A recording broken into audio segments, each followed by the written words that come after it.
कौन सा है? टाइगर प्रोजेक्ट, बाघ परियोजना। बाघों को संरक्षण प्रदान करने, उन्हें सुरक्षित आवास एवं प्रजनन क्षेत्र उपलब्ध करवाने के उद्देश्य से 1973 में क्या खिलाया गया? बाघ परियोजना। बाघों को क्या करने के लिए? टाइगर्स को क्या करने के लिए?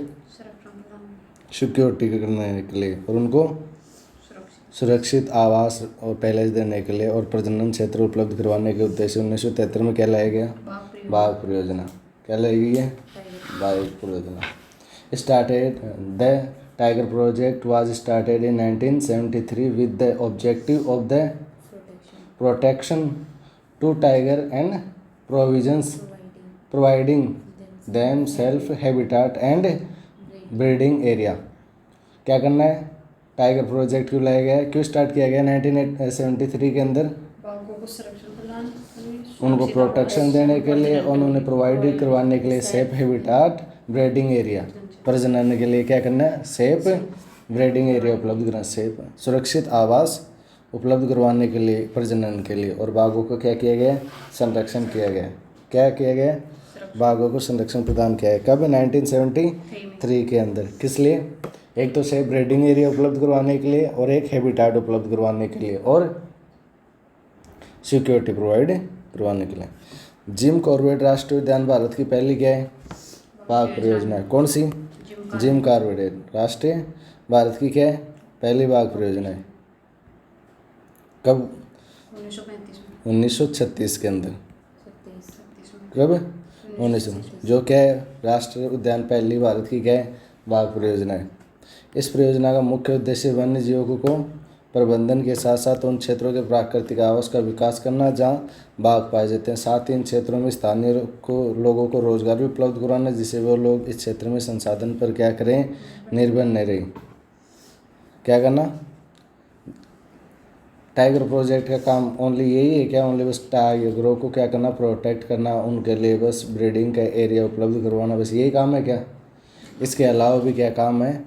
किस परियोजना को? वन्य जीवों के प्रबंधन के साथ जो जीव हैं उनका तो मैनेजमेंट करना ही है, वहाँ के साथ साथ जहाँ के जो नेचुरल हैबिटाट हैं उनका भी क्या करना है? विकास करना है। क्या करना है? डेवलपमेंट करना है। उनके प्राकृतिक आवासों का भी क्या करना है? विकास करना है, जहाँ पर बाघ पाए जाते हैं। साथ साथ इन क्षेत्रों को स्थानीय लोग हैं, जहाँ के जो लोकल लोग हैं, जो लोकल पब्लिक है, उसके लिए भी क्या करना है? रोजगार। क्या? एम्प्लॉयमेंट क्या करना है? जारी उपलब्ध करवाना है। वे लोग इस क्षेत्र के संसाधनों पर निर्भर नहीं, वो ऐसा नहीं हो कि वहाँ के संसाधन ही हो, मतलब टाइगर वगैरह का या वहाँ पे पाए जाते हो, जैसे कोई वन के अंदर लकड़ी उकड़ी पाई जाती है, उनके आधार पर ही निर्भर नहीं हो। वहाँ पे क्या करवाए? उनको रोजगार उपलब्ध करवाए। क्या? एम्प्लॉयमेंट क्या करवाए? एम्प्लॉयमेंट क्या करवाए? प्रोवाइड करवाए।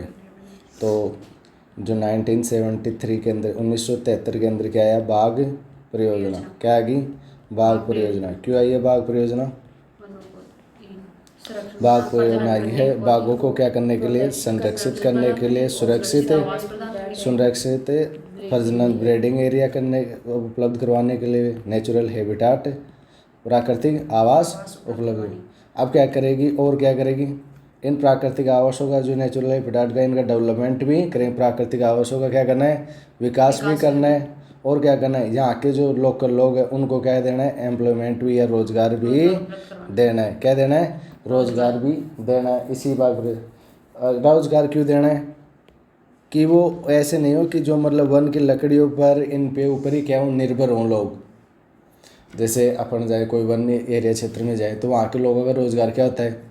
वन से लकड़ी काट लाओ और बाद के अंदर उनको बेच दो। वैसे इन क्षेत्रों पर ऐसा नहीं हो कि ऐसे कामों के अंदर ही क्या हो उनको रोजगार के ऐसे अवसर उपलब्ध कराओ जिससे क्या हो नुकसान नहीं हो यहाँ की चीज़ों का। तो क्या करवाना उनको? रोजगार, एम्प्लॉयमेंट क्या करवाना है? प्रोवाइड करवाना है। क्या करवाना है? प्रोवाइड करवाना है। फिर इस परियोजना के आरंभ करने में डॉक्टर कैलाश सांखला की महत्वपूर्ण भूमिका थी। किसकी? डॉक्टर कैलाश सांखला।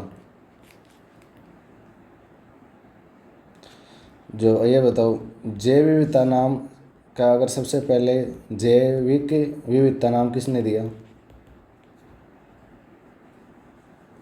बायोडाइवर्सिटी के अंदर सबसे पहले जैविक बायोलॉजिकल डाइवर्सिटी नाम किसने दिया? वो एन वो रेमंड एफ डेसमैन। क्या? Raymond F Dasmann. फिर बाद के अंदर जैव विविधता नाम किसने दिया?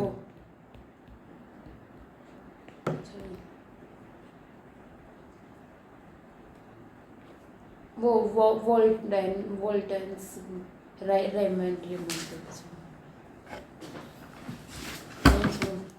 नहीं, इतनी जल्दी यही करना है क्या? शुरू के अंदर है बायोडाइवर्सिटी के अंदर। वाइट है नहीं, वाइट क्या है? वाल्टर वेल्टर जी रोजन होगा शायद, है ना? Walter G Rosen. और तीसरे नंबर पे कौन है? E O Wilson. जो क्या करता है? जो संकलनात्मक रूप से जो जब बायोडाइवर्सिटी का नाम फेमस होता है वो किसका होता है? ईओ विल्सन का। इसी प्रकार से टाइगर प्रोजेक्ट के अंदर सबसे महत्वपूर्ण भूमिका किसकी है? डॉक्टर कैलाश सांखला की। अच्छा ये बताओ, विश्व के अंदर सबसे ज़्यादा बायोडाइवर्सिटी कहाँ पे पाई जाती है? विश्व के अंदर सबसे ज़्यादा, वर्ल्ड के अंदर सबसे ज़्यादा बायोडाइवर्सिटी अमेजन के वनों के अंदर, अमेजन वर्षा वनों के अंदर। अच्छा, विश्व की फेफड़े किसे कहते हैं? इसको कहते हैं। और विश्व की किडनी? वेटलैंड को। अच्छा, और इसके अंदर जो वर्षा वन है इनके अंदर सबसे ज़्यादा वो क्यों पाई जाती है बायोडाइवर्सिटी? क्योंकि यहाँ पे इनको समय मिला, क्या मिली? जलवायु मिली, और क्या मिली इनको? ऊर्जा। क्या है? 3 कारण। पर्याप्त क्या मिला? समय मिला। उचित क्या मिली? जलवायु, कि जितनी वर्षा चाहिए थी उतनी वर्षा मिली, और जितना मतलब ठंड चाहिए थी उतनी ठंड मिली। और क्या? ऊर्जा। यहाँ पे सबसे ज़्यादा अगर दुनिया से कंपेयर करें तो सबसे ज़्यादा क्या रहता है? प्रकाश। तो प्रकाश ज़्यादा रहता है तो ये क्या अपना अच्छी तरीके से अपना भोजन संश्लेषण की क्रिया कर पाते हैं और अच्छी तरीके से क्या बना पाते हैं? भोजन। तो कौन से कारण है? 3, समय, जलवायु और ऊर्जा। पीछे वालों को बोलना नहीं, मैं तुम्हारे को कर दूंगा नहीं। पीछे वालों को बोलना है मतलब क्या है? फिर अगर ऐसे कॉलेज आने सीओपी के अंदर भी क्वेश्चन बोल लूँगा तो इन्हें क्या है? टाइगर मैन ऑफ इंडिया कहते हैं। टाइगर मैन ऑफ इंडिया किसे कहते हैं? इनको बाघ परियोजना को, कैलाश सांखला को। हाँ। टाइगर मैन किसे कहते हैं? Doctor Kailash Sankhala. Tiger man of Rajasthan किसे कहते हैं? श्री कैलाश सांखला। श्री फतेह सिंह राठौड़। फतेह सिंह गढ़िया को भी नीचे पढ़ोगे तो आ जाएगा। श्री फतेह सिंह राठौड़। और tiger man of India Kailash Sankhala. Tiger man of Rajasthan Fateh Singh, Shri Fateh Singh Rathore. Fateh Singh Rathore. और tiger man of India Kailash Sankhala. Tiger परियोजना के अंदर कैलाश सांखला की क्या महत्वपूर्ण भूमिका? बाघ परियोजना का संचालन एवं क्रियान्वयन कौन करवाता है? राष्ट्रीय बाघ संरक्षण प्राधिकरण, नेशनल टाइगर कंजर्वेशन अथॉरिटी द्वारा किया जाता है। किसके द्वारा? NTCA के द्वारा। किसके द्वारा? नेशनल टाइगर कंजर्वेशन अथॉरिटी, राष्ट्रीय बाघ संरक्षण प्राधिकरण द्वारा। किसके द्वारा? NTACA के द्वारा। जब कब किसी और बाघ परियोजना कब से स्टार्ट हुई है? 1973 से। और NTA से 2006 से क्या करने लगी है? इसका वो करें। वर्तमान में भारत में कितने 53 संस्थानों पर क्या चल रही है? बाघ परियोजनाएं चल रही हैं। अब तो कहाँ कितने पर चल रही हैं? 58 पे चल रही हैं, और भी जोड़ दी गई हैं। कितने हो गए? 58। अभी जोड़ा है Madhava national park, Madhav national tiger Madhya Pradesh के अंदर जोड़ा 58वां। भारत के अंदर कितने टाइगर वो हैं रिजर्व में? 58। कितने? पहले तो 53 थे, अभी जो 58 जोड़ दिया। 58वां कौन सा है? Madhava national park. Madhava national park, जो कब जोड़ा गया? अभी फरवरी के अंदर जोड़ा गया, 2025 के अंदर ही। 2025 के अंदर ही जोड़ा है। कहाँ पे? कहाँ का है? मध्य प्रदेश का। और मध्य प्रदेश के अंदर कितने टाइगर रिजर्व हो गए हैं? 9। कितने हो गए? 9। पहले कितने थे? 7। अब 2 और बढ़ गए यहाँ पे। बोर वन्य जीव अभ्यारण्य कहाँ है? अब चलो, नागार्जुन सागर आंध्र प्रदेश में भारत की सबसे बड़ी क्या है? बाघ परियोजना है। और बोर वन्य जीव अभ्यारण्य महाराष्ट्र के अंदर, ये क्या है? भारत की सबसे छोटी बाघ परियोजना है। भारत में मध्य प्रदेश टाइगर राज्य के नाम से जाना जाता है, जबकि यहाँ पर देश के कुल कितने? 9 टाइगर रिजर्व हैं, जो लगभग ये तो चेंज हो गया। भारत में कुल 20 में से 3167 क्या पाए जाते हैं? ये लिखा हुआ ना, ये टाइगर चेंज, ये मतलब डाटा चेंज हो गया। मैं बता दूंगा कि पहले तो कितने पाए जाते हैं टाइगर, जैसे अभी देख लो। तो भारत के मध्य प्रदेश में कितने टाइगर रिजर्व हैं? 9। कितने? 9। इसे किसके नाम से जाना जाता है? टाइगर राज्य के नाम से। किसके नाम से जाना जाता है? टाइगर। और लगभग यहाँ पे कितने टाइगर पाए जाते हैं? 785। ये और भी चेंज हो गया होगा, एक दिन मैं बता दूँगा, एक चेंज कर देता हूँ। भारत के कुल 20 राज्यों में कितने पाए जाते हैं? 3167 बाघ पाए जाते हैं। कितने? 3100। फिर दुर्लभ सफ़ेद बाघों के लिए ओडिशा का नंदन कानन जंतु उद्यान प्रसिद्ध है। जो दुर्लभ सफ़ेद बाघ होते हैं उनके लिए कौन सा है? उड़ीसा का नंदन कानन जंतु पर। वर्तमान में राजस्थान में कितनी बाघ परियोजनाएं चल रही है? 4। एक तो रणथंभौर 1973 के अंदर, एक सरिस्का 1958, एक मुकुंदरा हिल्स 2013 के अंदर, एक रामगढ़ विषधारी 2005 चल रही है क्या? कितने? अरे कौन सी चल रही है? धौलपुर करौली रीजन क्षेत्र। कितने बाघ परियोजनाएं चल रही हैं भारत के अंदर? राजस्थान के अंदर 4, रणथंभौर, सरिस्का, मुकुंदरा हिल्स और रामगढ़ और धौलपुर करौली बाघ क्षेत्र। कितनी है? 4 5। एक और जोड़ लो, धौलपुर करौली क्षेत्र। एक तो क्या है? रणथंभौर, एक है एक सरिस्का, एक है मुकुंदरा हिल्स और एक रामगढ़ विषधारी बिंदु बूंदी के अंदर है, बिंदु नहीं। और फिर क्या है? धौलपुर करौली क्षेत्र के अंदर। रणथंभौर वाला कब से स्टार्ट है? 1973 से। 1973 से क्या स्टार्ट हुआ है? Tiger reserve. और फिर बाद में 1978 के अंदर सरिस्का के अंदर, फिर मुकुंदरा हिल्स को रही है ऐसे। तो टाइगर परियोजना देखो वापस, टाइगर परियोजना कब लाएगी? 1973 के अंदर। कब लाएगी? 1973 के अंदर। क्यों लाए 1973 के अंदर? क्योंकि इसका संरक्षण करने, प्रजनन करने और सुरक्षा प्रदान करने के लिए। जो टाइगर हैं, जो बाघ हैं, उनको क्या करने के लिए? कंजर्वेशन करने के लिए, उनका क्या करने के लिए? संरक्षण करने के लिए, उनको ब्रीडिंग एरिया उपलब्ध करवाने के लिए, और क्या करने के लिए? प्रोटेक्शन करने के लिए। क्या करने के लिए? सुरक्षा प्रदान करने के लिए। इनके लिए क्या लाया गया? Tiger project. कब लाया गया? 1973। फिर बाद के अंदर इसके तहत क्या किए जाते हैं? टाइगर रिजर्व घोषित किए जाते हैं। भारत के अंदर कितने टाइगर रिजर्व हैं? 58। कितने? 58। जिसके अंदर सबसे ज़्यादा कहाँ पे हैं? मध्य प्रदेश के अंदर। कितने हैं? 9। उसे क्या कहा जाता है? टाइगर राज्य। क्या कहा जाता है? Tiger state. और टाइगर जो प्रोजेक्ट लाना था, इसके अंदर महत्वपूर्ण भूमिका किसकी है? कैलाश सांखला की। किसकी? कैलाश सांखला, जिसे भारत का टाइगर मैन भी कहते हैं, टाइगर मैन ऑफ इंडिया। वो कौन है? कैलाश सांखला। राजस्थान के अंदर कौन है जिसको टाइगर मैन ऑफ राजस्थान कहते हैं? फतेह सिंह। क्या है? फतेह सिंह राठौड़। क्या है? फतेह सिंह राठौड़। फिर इन टाइगरों को जो संरक्षण कौन प्रदान करती है? NTA से। कौन? National tiger authority conservation, NTCA। क्या है? NTA national tiger conservation authority, जो कब बनी है? 2006 के अंदर। जो क्या करती है?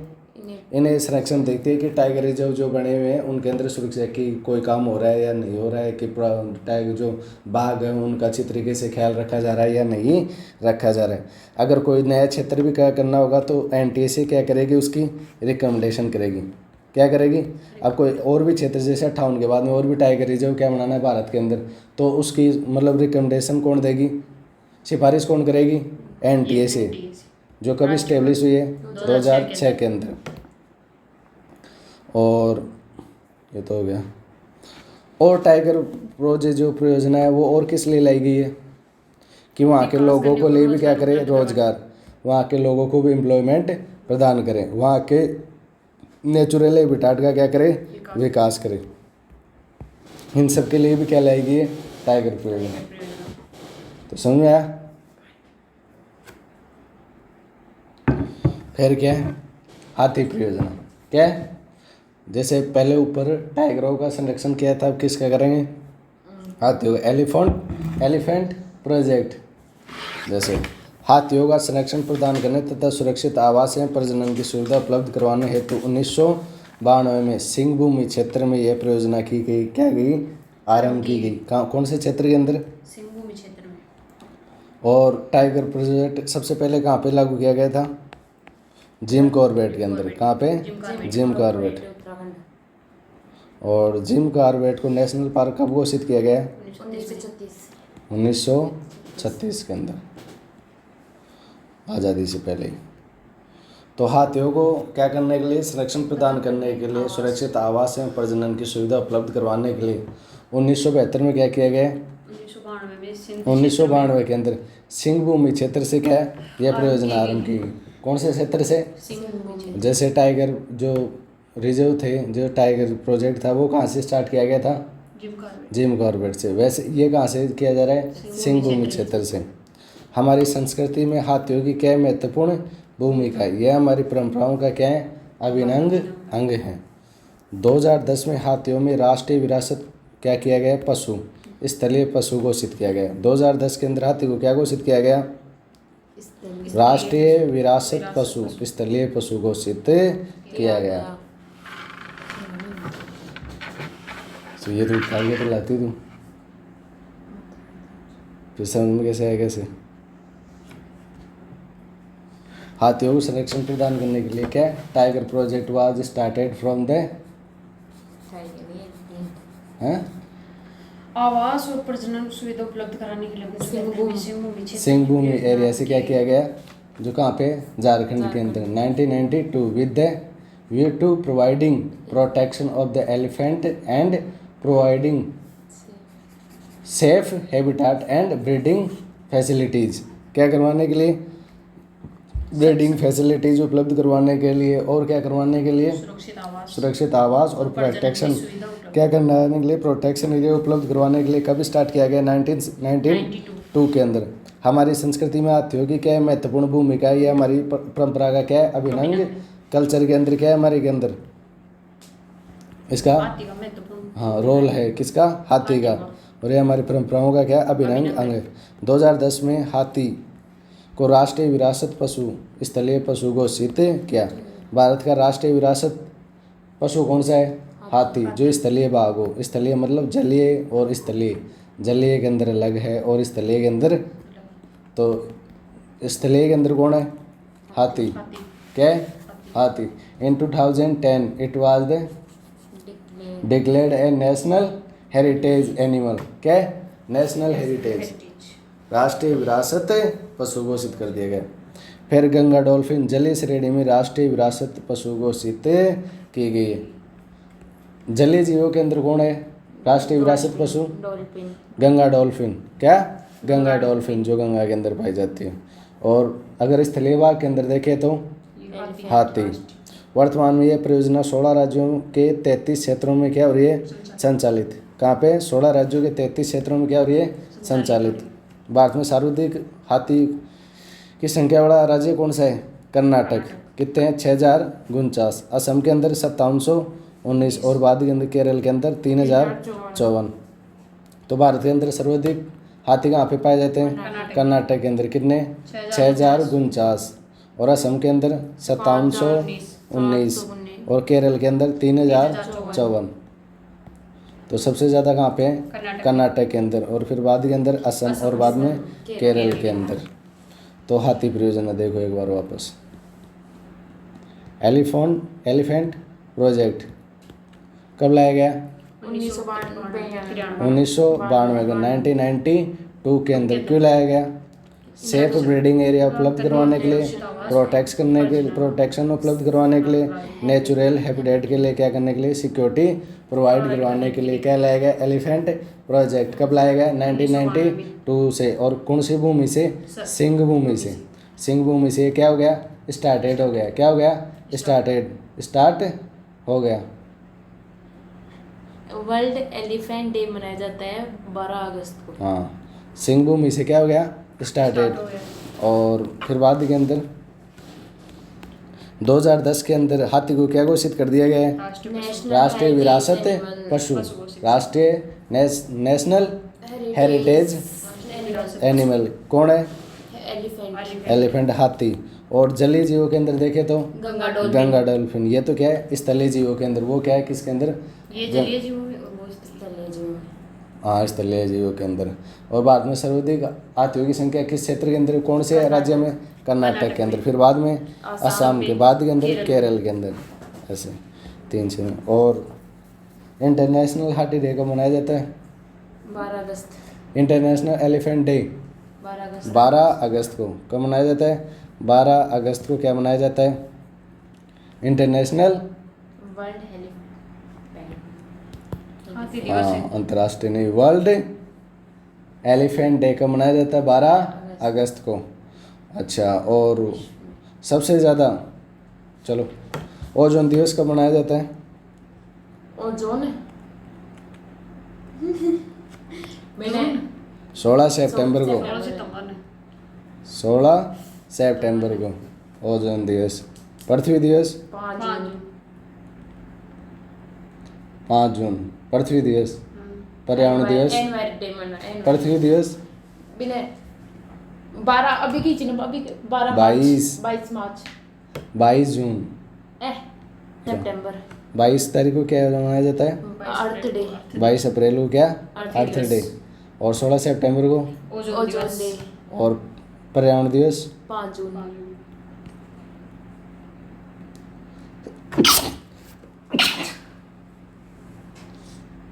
हाँ, तो चलो, हाथी दिवस कब मनाया जाए, विश्व हाथी दिवस 12 अगस्त। 12 अगस्त को। ओजोन दिवस 16 सितंबर। पर्यावरण दिवस 16 फरवरी। पर्यावरण 5 डे जून। 5 वो 16 फरवरी। और पृथ्वी डे 22 अप्रैल। अच्छा, चलो आज करेंगे। चलो, तो हाथी दिवस बताओ, वापस मेरे को बताओ, हाथी की योजना बताओ। हाथी परियोजना 1992 में चलाई गई थी। ये protection of elephant and safe breeding facility and natural habitat इसके लिए। हाँ, क्या कौन से क्षेत्र को सबसे पहले घोषित किया गया, सिंहभूमि क्षेत्र को। और झारखंड में है ये। और क्या 2010 के अंदर इसको इसलिए इसे 2010 को घोषित किया गया विरासत नेशनल हेरिटेज एनिमल। और जलीय कौन सा है, गंगा डॉल्फिन। अच्छा, सबसे ज़्यादा ये कहाँ पे आते, कहाँ पे, कर्नाटक, बाद के अंदर, आसाम, फिर बाद के अंदर, केरल 16 कर्नाटक के अंदर कितने हैं, 649 6049। अच्छा, वर्तमान ये कितने क्षेत्रों के अंदर परियोजना चल रही है, 16 राज्यों और 33 क्षेत्रों में। फिर रेड पांडा प्रोजेक्ट कौन सा, रेड पांडा प्रोजेक्ट कब स्टार्ट किया गया, 1900 कब स्टार्ट किया गया, 1996 के अंदर। तो रेड पांडा को क्या करने के लिए, संरक्षण प्रदान करने के लिए, सुरक्षित आवास में प्रजनन की सुविधा उपलब्ध, ये तो रट लो, क्या करने के लिए, सुरक्षित आवास प्रजनन और आवास क्षेत्र उपलब्ध करवाने के लिए 1996 के अंदर WWF के सहयोग में पद्मजा नायडू हिमालयन जंतु पार्क दार्जिलिंग पश्चिम बंगाल में यह परियोजना क्या की गई, चलाई गई। कहाँ से, पद्मजा नायडू हिमालयन जंतु पार्क, कहाँ से, पद्मजा नायडू हिमालयन जंतु पार्क दार्जिलिंग कहाँ पे, पश्चिम बंगाल के अंदर ये परियोजना स्टार्ट की। Red panda project, red panda project कहाँ से स्टार्ट किया गया, पद्मजा नायडू हिमालयन जंतु पार्क कहाँ से, दार्जिलिंग पश्चिम बंगाल से क्या की गई यह परियोजना स्टार्ट की गई। और कब से, 1996 से।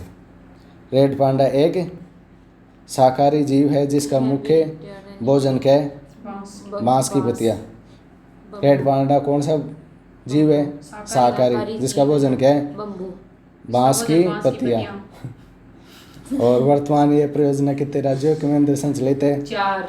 कौन कौन से में, सिक्किम, अरुणाचल, पश्चिम बंगाल और मेघालय।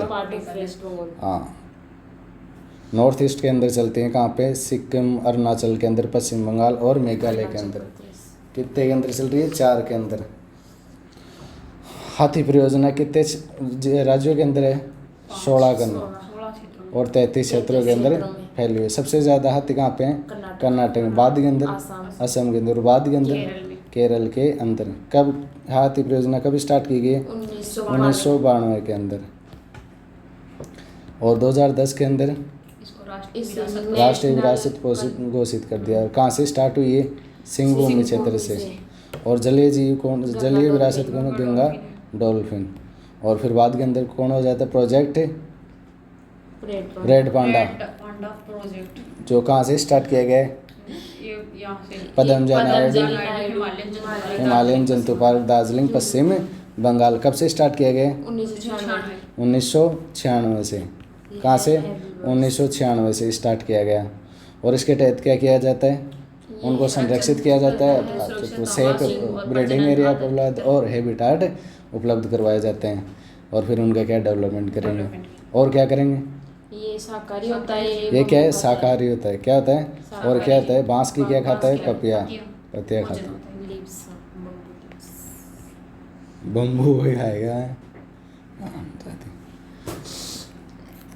अब कौन सा है, इसमें 4 स्टेट हैं, 4 हैं, वो कौन कौन से हैं, सिक्किम, मेघालय, अरुणाचल प्रदेश और नॉर्थ वेस्ट नॉर्थ। बंगाल। ये पश्चिम बंगाल का उत्तरी भाग, पश्चिम बंगाल का कौन सा पार्ट, नॉर्थ पार्ट। फिर olive turtle, olive ridley turtle परियोजना 1972। कौन सी, ओलिव नेशनल पार्क परियोजना कब लाई गई थी, 1972 के अंदर। और ओलिव रिडले टर्टल परियोजना भी 1972 के अंदर। अच्छा, नेशनल पार्क कितने भारत के अंदर, 106। और वन्य जीव अभ्यारण्य वाइल्ड लाइफ सेंचुरी 551। अच्छा, और टाइगर प्रोजेक्ट कितने चल रहे हैं, कितने टाइगर क्षेत्र घोषित कर दिए, कितने टाइगर रिजर्व भारत के अंदर, 58। 58वां किसे घोषित किया गया है, महात्मा नेशनल पार्क। कहाँ पे, एमपी के अंदर। कितने हो गए कुल मिला के वहाँ पे, 9। मध्य प्रदेश में 9। और उसे क्या कहा जाता है, टाइगर क्षेत्र, टाइगर राज्य। क्या कहा जाता है, टाइगर राज्य। टाइगर मैन ऑफ इंडिया किसे कहते हैं, वो कैलाश सिंह सांखला। और फिर बाद के अंदर दूसरा फतेह सिंह राठौड़, क्या है वो, राजस्थान का टाइगर मैन। क्या है राजस्थान का, टाइगर मैन। और क्या महत्वपूर्ण, किसकी महत्वपूर्ण भूमिका थी ये लाने के अंदर, ये मतलब टाइगर वो लाने के अंदर किसकी महत्वपूर्ण भूमिका थी, टाइगर प्रोजेक्ट लाने में अंदर महत्वपूर्ण भूमिका किसकी थी, कैलाश सांखला की। इधर काका लगता है कोई पड़ोसी है कैलाश। अच्छा, और फिर बाद के अंदर कब लाया गया टाइगर प्रोजेक्ट, 1992 के अंदर। हाथी परियोजना कब लाई गई, 1996। ओलिव रिडले टर्टल परियोजना 1992। ओलिव रिडले टर्टल परियोजना 1972। अच्छा, और नेशनल पार्क 1972। अच्छा, एलिफेंट प्रोजेक्ट है तो 1992, रेड पांडा है तो 1976। रेड पांडा 1996 में। रेड पांडा प्रोजेक्ट कब आया, 1996 के अंदर। हाथी परियोजना 1992। और वो टाइगर रिजर्व 1972। और नेशनल पार्क 1992 में टाइगर प्रोजेक्ट कब आया? 1992 1992 के अंदर। और 73 में सही थी। किसके अंदर? टाइगर प्रोजेक्ट कब आया? 1973 1973 के अंदर। और NTSA का गठन कब हुआ यहाँ पे? NTSA का 2006 के अंदर, जो किसका कार्य करती है? National tiger conservation authority. उन्होंने सिलेक्शन करती है कि क्या क्या है यहाँ पे, कितना काम हो रहा है। क्रियान्वयन नहीं करती है। चलो, ऑलिव रिडले टर्टल परियोजना कब? 1972 1972। यह दक्षिणी अमेरिका के कछुए की क्या एक प्रजाति है? ऑलिव रिडले टर्टल परियोजना किसकी है? दक्षिणी अमेरिका कछुए की एक क्या प्रजाति है? मैंने दिखाया था ना एक दिन, वो उस क्षेत्र पर ऐसे ऐसे टर्टल ही टर्टल आ रहे करंट अफेयर्स में। ऐसे एक कछुए थे, रुक जाए एक बात थप्पड़ मार ला, एक बाद में दिखाऊँ, पहले पढ़ इसको। यह दक्षिण अमेरिका क्या है? कछुए की एक प्रजाति है, जो एक प्रजनन हेतु प्रशांत महासागर में भारतीय तटीय क्षेत्रों के अंदर प्रवास करता है। इस कछुए का उपयोग बहुमूल्य दवाइयों के निर्माण में किया जाता है, जिसके कारण इनका अत्यधिक क्या होने लगा है? शिकार होने लगा। इनके संरक्षण हेतु 1972 के अंदर हमने क्या लाया? भितरकणिका राष्ट्रीय उद्यान उड़ीसा में। यह परियोजना कहाँ पे लाएगी? याद आया अब? रामसर साइड है भितरकणिका, हाँ, उड़ीसा की। भितरकणिका राष्ट्रीय उद्यान उड़ीसा में ये क्या लाएगी? परियोजना। इस केचुए का प्रजनन स्थल क्या है? गहीर माथा। कौन सा है? गहीर माथा। यह प्रजनन करने के लिए कहाँ पे आता है? गहीर माथा में, जो 3 किलोमीटर क्या है? लंबा है और 550 मीटर क्या है? चौड़ा द्वीप है। और ये दो नदियों के बीच में है, एक तो ब्राह्मणी और वैतरणी के मुहाने के बीच में भितरकणिका राष्ट्रीय उद्यान में क्या है? स्थित है। तो ऑलिव रिडले टर्टल जो ये क्या है? टर्टल परियोजना कब लाई गई है? 1972 के अंदर। ये जो ऑलिव रिडले टर्टल है, ये कहाँ के हैं? दक्षिणी अमेरिका के। दक्षिणी अमेरिका के एक कछुए की क्या एक प्रजाति है? क्या है? प्रजाति है, जो प्रशांत महासागर के अंदर क्या आती है? पाई जाती है। प्रशांत महासागर के क्षेत्र के अंदर आती है। किसके लिए आती है? ब्रीडिंग करने के लिए, प्रजनन करने के लिए। जो भारत के कहाँ पे आती है? भितरकणिका के अंदर। भितरकणिका राष्ट्रीय उद्यान है, जिसके अंदर एक जगह है गहीर माथा। कौन सी? गहीर माथा जगह। वहाँ पे क्या आते हैं? प्रजनन के लिए, बच्चे पैदा करने के लिए आते हैं गहीर माथा के अंदर। और फिर बाद के अंदर आजकल इनका मतलब शिकार क्यों हो रहा है? क्यों? दवाइयों के अंदर इनकी महत्वपूर्ण है। ये दवाइयों के अंदर यूज में लिए जाते हैं। कौन? कछुए। कछुए की क्या?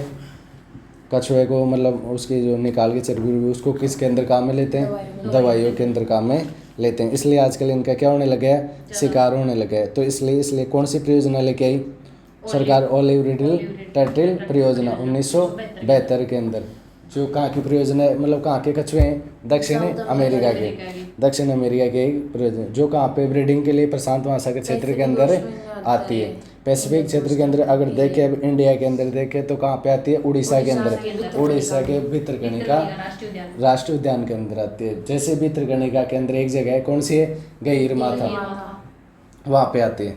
वहाँ पे भी क्या है? उस गहीर माथा के अंदर दो नदियों के बीच के अंदर, तो कौन सी? एक तो वैतरणी और एक ब्राह्मणी नदियों के बीच के अंदर ये एक क्षेत्र है, जो कितना लंबा है? 3 किलोमीटर है और 350 किलोमीटर क्या है? चौड़ा है। उस क्षेत्र पे क्या करते हैं? ये ब्रीडिंग करने के लिए आते हैं।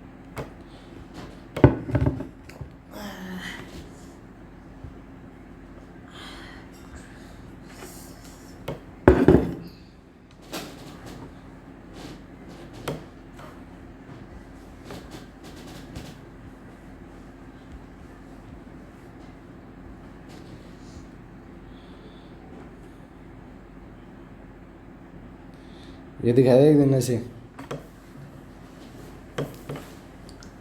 कहते हैं, ऐसे दिखाया था एक दिन। दक्षिण अमेरिका से ये प्रजनन करने के लिए, बच्चे पैदा करने के लिए कहाँ पे आते हैं? प्रशांत महासागर के अंदर। इतनी दूर आते हैं, चलते चलते चलते चलते चलते कहाँ पे आते हैं? दक्षिण अमेरिका से, फिर यहाँ पे आते हैं और फिर यहाँ पे बच्चा पैदा करके वापस क्या हो जाते हैं, चले जाते हैं, फिर वापस आते हैं, फिर चले जाते हैं, फिर वापस आते हैं, फिर चले जाते हैं, क्योंकि यहाँ पे इनके लिए सूटेबल है। यहाँ पे क्या हो सकते हैं बच्चे कहाँ जाएंगे? बच्चे, यहाँ पे जैसे इन्होंने बच्चे दिए, हज़ारों की संख्या में देता है एक बच्चा, एक ये देगा, हज़ारों अंडों देगा, फिर ये बाद के अंदर यहाँ पे पक जाएंगे ना, मतलब बाद के अंदर ऐसे हो जाएंगे, फिर बाद में ऐसे जैसे ये चलने वाले हो जाते हैं, फिर ये वापस दक्षिण अमेरिका चले जाते हैं इनके साथ साथ, फिर बाद के अंदर ये वापस आते हैं, फिर वापस आते हैं, फिर वापस आते हैं, ऐसे। तो इंसान से भी ज़्यादा हो रहे हैं।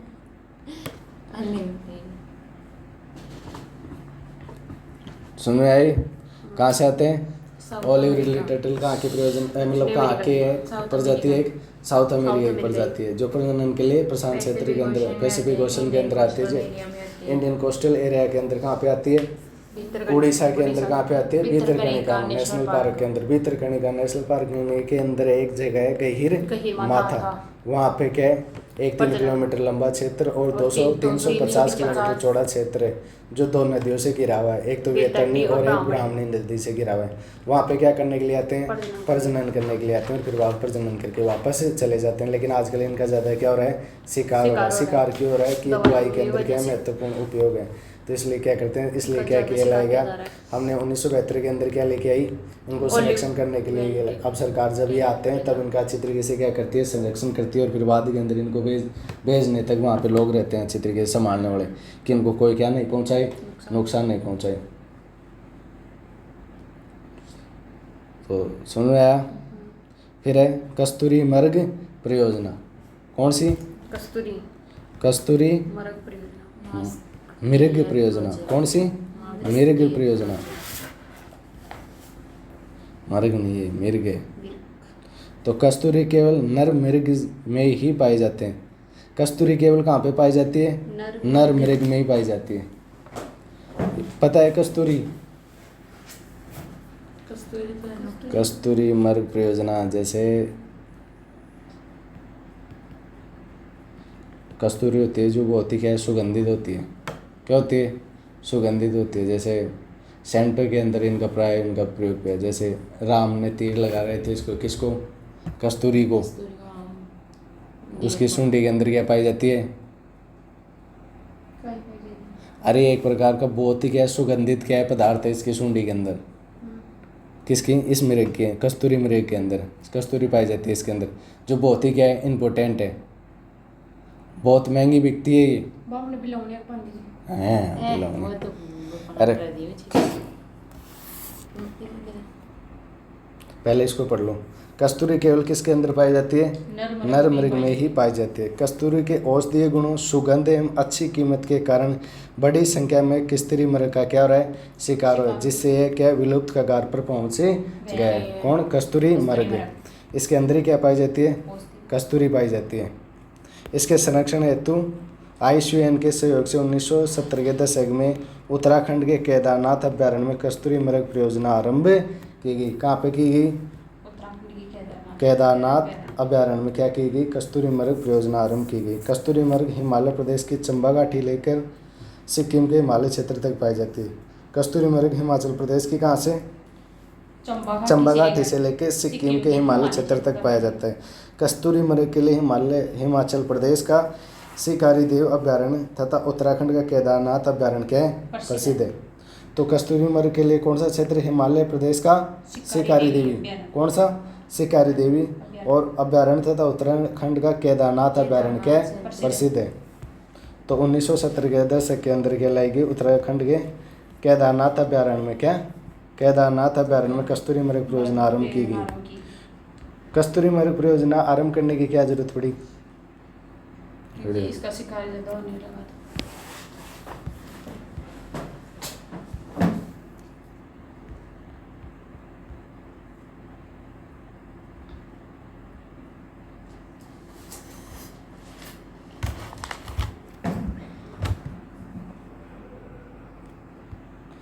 ये क्या है?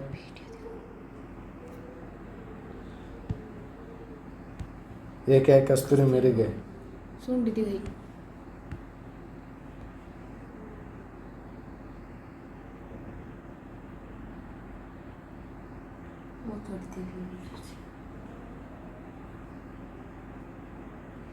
अभी एक इमेज थी उसके अंदर था ऐसे,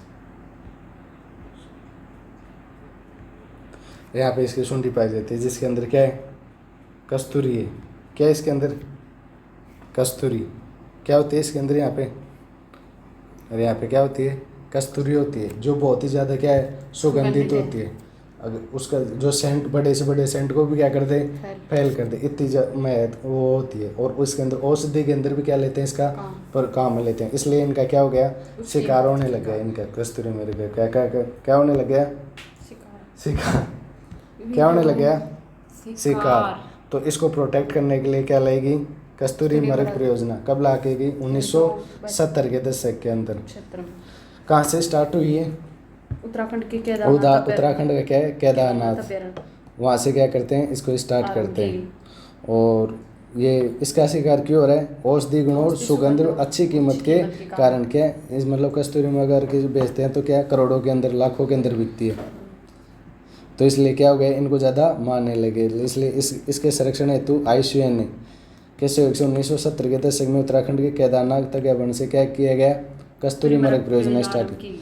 कस्तूरी मृग हिमाचल प्रदेश की चंबा घाटी से लेकर सिक्किम के हिमालय क्षेत्र तक क्या पाया जाता है, पाया जाता है।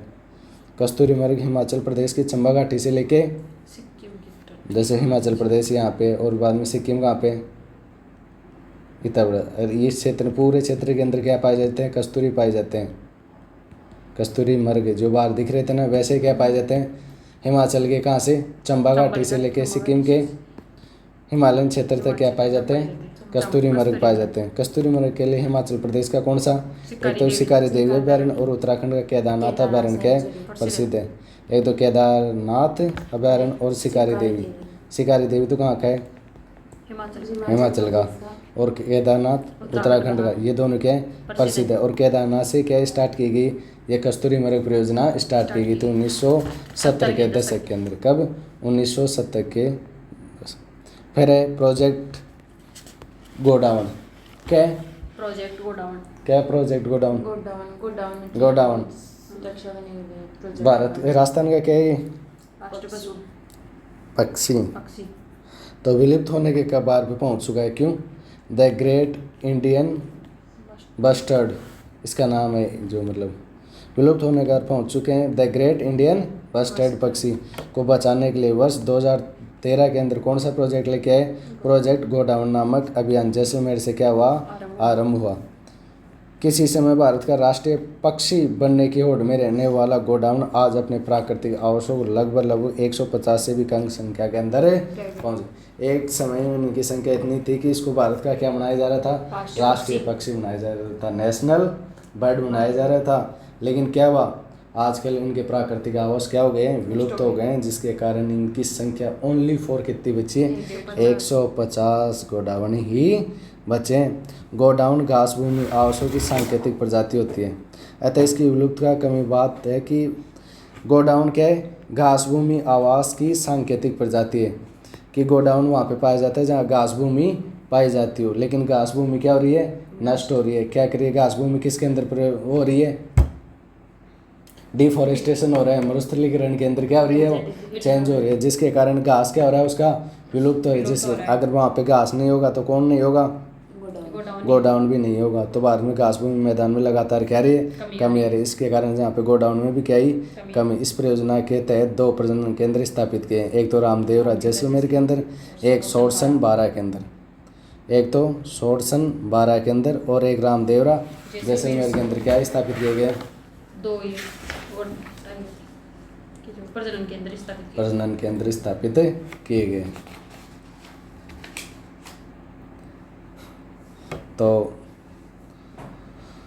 तो प्रोजेक्ट गोडाउन कब लाया गया है, 2013 के अंदर। 2013 के अंदर किसको क्या करने के लिए, गोडाउनों को क्या करना है, द ग्रेट इंडियन बस्टर्ड को क्या, उनकी संख्या लगातार कम हो रही है तो उनको संरक्षण प्रदान करने के लिए क्या लाया गया, प्रोजेक्ट गोडाउन, जो एक टाइम के अंदर क्या है भारत का राष्ट्रीय पक्षी बनने की ओर में भी था, लेकिन क्या हो गया आजकल इनके घासों की संख्या के अंदर क्या आ रही है, कमी आ रही है, जिसके अंदर इनकी भी संख्या क्या हो गई, कम। कितने बच गए, ओनली फॉर 150 बच गए। इसके लिए दो क्या परियोजना के तहत, दो प्रजनन केंद्र, जो ब्रीडिंग क्या सेंटर खोले गए, वहाँ पे क्या किया जाएगा, आर्टिफिशियल तरीके से क्या करवाई जाएगी, ब्रीडिंग करवाई जाएगी।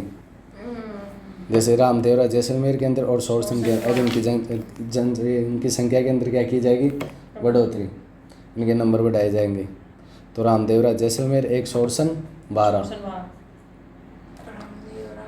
फिर है कस्तूरी मृग परियोजना। कब लाई गई कस्तूरी मृग परियोजना, 1970 के दशक के अंदर। कहाँ से, केदारनाथ के अंदर। केदारनाथ कहाँ का है, उत्तराखंड का। उत्तराखंड के केदारनाथ उसे लेके आए और बाद में लागू किया। क्यों लागू किया कि कस्तूरी मृग क्या है, औषधि के लिए और बहुत ही क्या है, सुगंधित है और उच्च रेट के अंदर क्या होती है, बिकती है, जिसके कारण इनका क्या होने लग गया, शिकार होने लगा। क्या होने लग गया, शिकार होने लग गया। तो इसलिए इनको क्या करने के लिए, प्रोटेक्ट करने के लिए, तो IUCN ने 1970 के अंदर क्या किया, इसको प्रोटेक्शन दिया। फिर वादी के अंदर इसके दो क्षेत्र हैं वो प्रसिद्ध हैं, एक तो हिमाचल का शिकारी देवी और एक उत्तराखंड का केदारनाथ।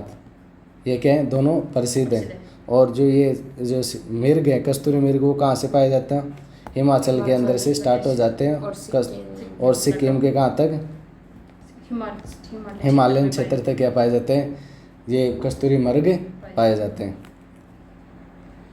फिर क्या है, ऑलिव रिडले टर्टल परियोजना कब स्टार्ट की गई है, 1972 के अंदर। क्यों की गई है, क्योंकि इनका बड़े पैमाने पर क्या हो रहा है, शिकार हो रहा है। क्यों हो रहा है कि औषधि के अंदर क्या, दवाइयों के अंदर क्या आती है, काम के अंदर, मेडिसिन के अंदर, इनके अंदर क्या आती है, काम आती है। तो इसलिए क्या किया जा रहा है इनको। ये कहाँ की प्रजाति है, ये दक्षिणी अमेरिका की, साउथ अमेरिका की एक प्रजाति है, जो कहाँ के लिए, जो ये कहाँ पे, भारतीय प्रशांत महासागर के भारतीय तटीय क्षेत्रों के अंदर, कोस्टल रीजन के, इंडियन पैसिफिक ओशन के कोस्टल रीजन के अंदर क्या करते हैं, ब्रीडिंग करने के लिए आते हैं। जो भारत के अंदर कहाँ पे आते हैं ब्रीडिंग करने के लिए, ब्रीडिंग करने के लिए आते हैं इसके अंदर, उड़ीसा के अंदर।